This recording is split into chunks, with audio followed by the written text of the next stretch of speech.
ir 5. kara gads, un Ukraiņu cīņa ir kļuvusi par simbolu brīvības cīņām. Faktiski jau 5. gadu notiek lielākās brīvības cīņas 21. gadsimtā pasaulē. Un tas ir simbols brīvībai. Un kamēr Ukraiņi upurē savas dzīvības, vai ar savām asinīm faktiski viņi nopērk mums laiku, mums vienīgā izvēle, kolēģi, ko mēs, kā Saeima, kā valsts, arī ko valdība ar šo atvēlēto laiku dara. Vai veido uzticību sabiedrībā, vai to grauj. Un par simbolu tieši tāpat kā Ukrainai brīvības cīņas, šai Evikas Siliņas un jaunās vienotības valdībai, diemžēl ir kļuvušas privātās lidmašīnas un VIP launži. Un par neprātīgu simbolu ir kļuvusi šī valsts naudas izšķērdēšana un visatļautība. Mēs visi zinām, ka stāsts, kolēģi, patiesībā nav par VIP servisiem, bet par to, vai tas atbilst likuma burtam un garam.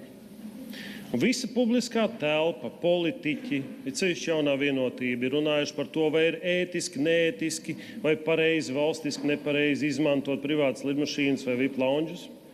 Neviens nav paskatījies patiesībai acīs un nosaucis to, par ko patiesībā šeit ir jārunā.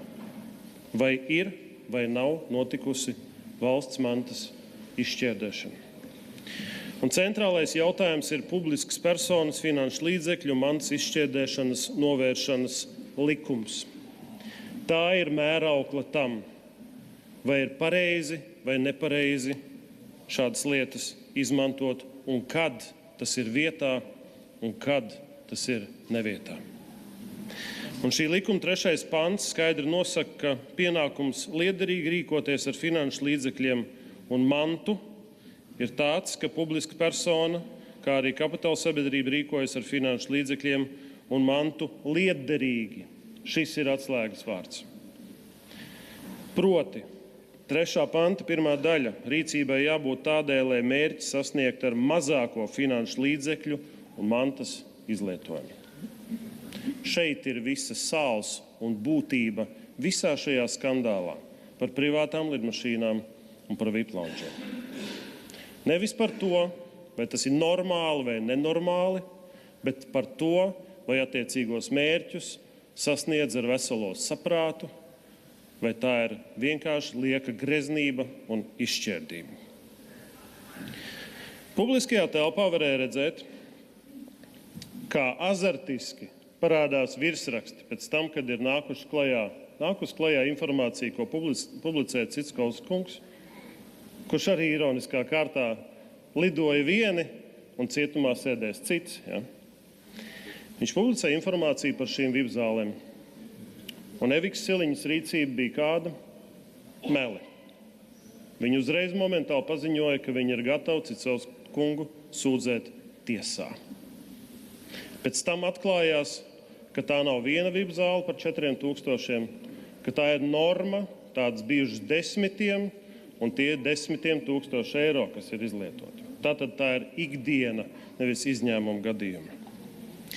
Un azartiski parādās virsraksti, VIP zāles pakalpojums izmantojuši arī politiķi no apvienotās saraksta, stāsts ir par mani, Edvards Miltēnu, un no ZZS par Daigu Mieriņu. Tā liecinot aģentūras Leta rīcībā esošā informācija. Jautājums, no kurienes var būt informācija par Saeimas komandējumiem, ja Saeima vēl gatavoja informācijas apkopojumu tajā brīdī, lai iesniegtu pieprasījumu komisijai? No ārlietu ministrijas, draugi, un no vēstniecībām. Un vēstniecību darbinieki, lai gan ļoti klusi un pakļauti ārlietu ministrijai, bija neizpratnē par šādu administratīvo resursu izmantošanu. Un ministra Baiba Braže azartiski iesaistas šādā kampaņā, izplatot azartiski šo informāciju. Tikai kur ir problēma?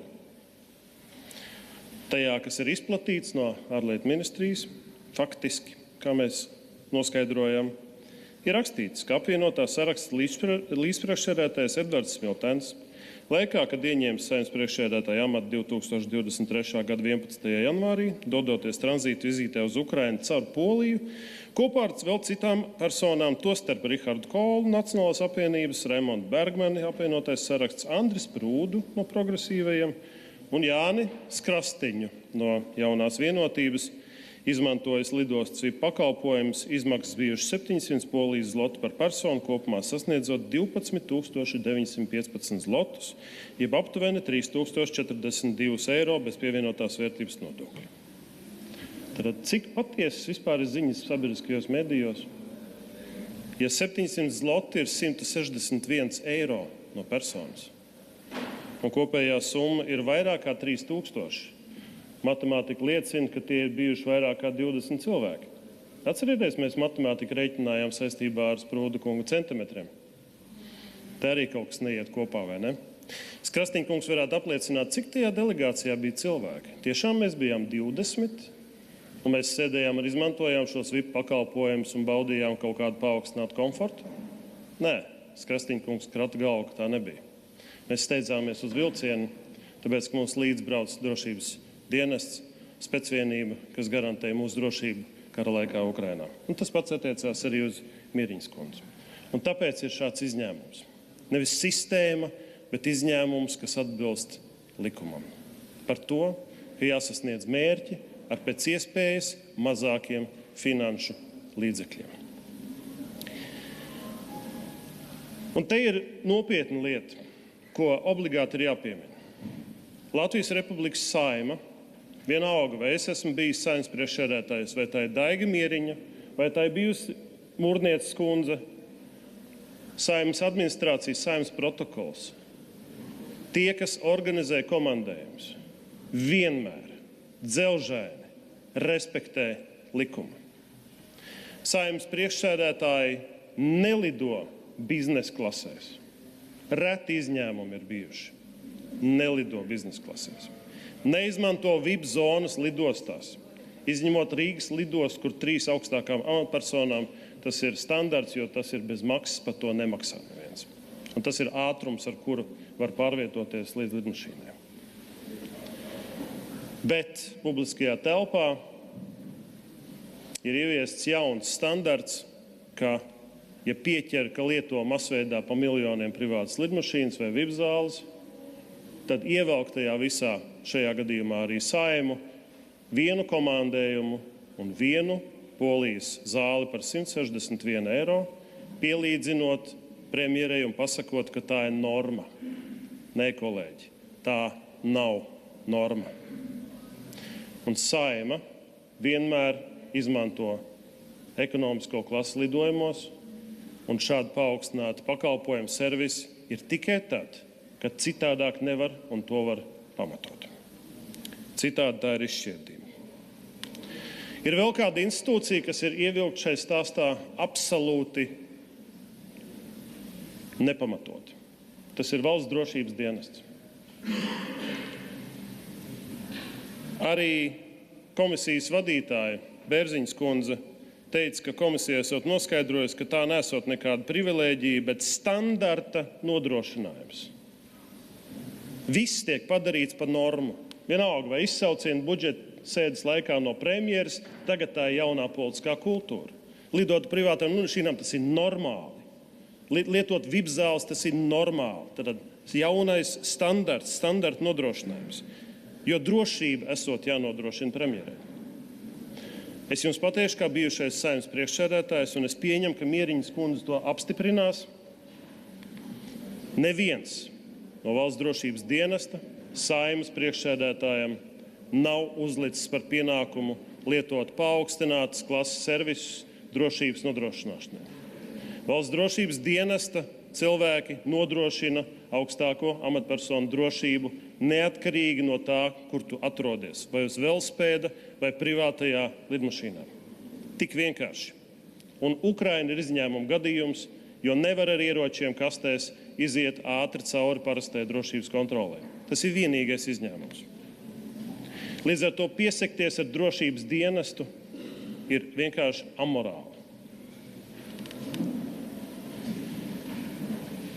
Un, cienījamie kolēģi, tas nav stāsts par vienas partijas vai premjera reputāciju, uzticamību vai šī cilvēka likteni. Tas kopumā sagrauj institūcijas, Latvijas politisku sabiedrisko vidi un ticību mūsu valsts pamatiem un nākotnē. Visatļautībai, bezatbildībai un izšķērdēšanai ir ļoti tālajošas sekas. Kā mazi meli par privātām lidmašīnām un VIP zālēm atmaskoti tiek, tāpat arī tie pārvēršas lielos melos par to, ka tūlīt iesim IPO, taisīsim Air Balticam, tikai nobalsojiet par attiecīgajiem miljoniem, kas izrādās meli, nekāda IPO nav. Rail Baltic būs gadsimta projekts. Tā visa nav un nebūs, mēs esam sabūvējuši bezjēdzīgas būves. Vēlēšanas tiks nodrošināts, IT sistēmas, izrādās tie visi bija meli toreiz. IT karteļi, dronu sienas un avīzes ar uzrakstiem droša Latvija Eiropā. Kolēģi, ir vienkārši jāatzīst, karalis ir pliks. Un tas ir jāpasaka. Un cilvēki Reizeknē un Latgalē, mēs ar Jurviļu bijām vēl otrdien tur, ir vienkārši šokā, jo viņi sapratuši, izrādās tas, kas tika teikts, kas ir, tā vienkārši nav. Tās ir bijušas pasakas, un uzticība ir pamatīgi sagrauta ar šo visu. Un to, kolēģi, izmanto populisti. Tādēļ jau tepat zālē, vai arī cilvēki aiz durvīm, ir tie, kas piedāvā turpmāk valstī mums būt katram pašam par sevi. Izņemam visas savas pensijas nākotnes, sagraujam līdzinējo pensiju sistēmu, padaram Saeimu par gadījumu raksturu nodarbu, ko veicam brīvajā laikā no pamata darba, pēc loterejas principu ievēlam nākamās Saeimas un tam līdzīgas idejas. Totāla valstiskuma erozija un degradācija. Pēc būtības mēs saprotam, ka šīs dzīves ir beigušās un ilūzijas un pasakas vairs nav pasakas, bet pārvērtušās citā žanrā, proti par traģēdiju. Un ir iestājusies skarba realitāte. Un šodien Saeimai ir iespēja šeit tam visam pielikt treknu, simbolisku punktu. Ne tikai šai neaptveramajai izšķērdībai, visatļautībai un bezatbildībai, bet iespējams mēs esam viena liela vēstures posma laikmeta beigu liecinieki un cita laikmeta sākumā. Kā teica bīskaps Boļislavs Sloskāns, ne jau ienaidnieki iznīcina tautu, bet tauta pati sevi, kad morāle pagrimst. Bet visiem mums ir iespēja to atzīt un pieņemt lēmumu mainīties. Šis balsojums ir, kolēģi, arī par jūsu sirdsapziņu un par jūsu nākotni. Paldies!